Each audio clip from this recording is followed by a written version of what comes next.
Lazy Karen refuses to work but still gets paid. I was the director of sales ops for a 40M per year software company. Karen was on my team. We processed purchase orders. Karen had a small vehicle accident that put her in a neck brace. She also needed once-weekly physical therapy appointments and had some restrictions on duties, all of which I accommodated, no issue. Despite meeting her needs, Karen decided coming into work was optional. HR noticed that she was repeatedly absent from work for 3 to 4 days at a time, multiple weeks in a row. They did not give me details, but told me documentation from her doctor did not justify all of these absences. To make matters worse, Karen would never give notice that she was going to be out, and sometimes would just not show without ever calling, nor indicate how long she would be out. HR eventually told Karen she needed to either attend work more regularly or get a doctor to sign off on short-term disability. This worked for me. I would rather have Karen take extended time off so I could get a temp to take her responsibilities than be absent frequently with no warning.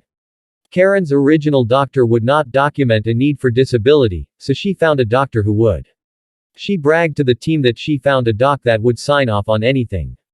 So Karen went on disability and I was able to get a temp to cover her until she returned. Even though coworkers, who kept in contact, told me Karen was going to clubs and dancing and such, I didn't care, that was between her and HR. For now, at least, the work was getting done. The time period of Karen's short-term disability eventually expired. At this point, she either had to come back to work, or go on long-term disability so I could replace her permanently. Karen's sign anything doctor would not give her documentation for long-term disability, so Karen grudgingly came back to work. She quickly went back to being absent all of the time. She also refused to do even the basic duties of her job. I went to HR and told them things were not working out and that I wanted to replace her. They were on board with this plan. HR brought Karen in for the talk, but Karen flipped out and said she would sue. Suddenly, HR was not on board. Didn't matter that Karen really had no legal standing, just the threat of a lawsuit made HR decide it was more important to make Karen happy than to let me have a functional ops department.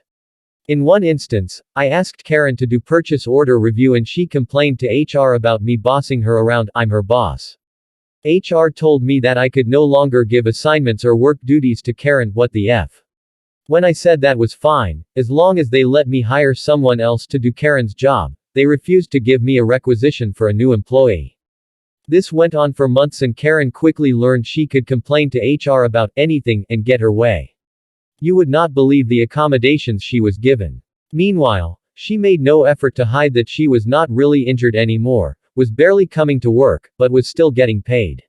She even encouraged other team members to take advantage of this loophole she had found.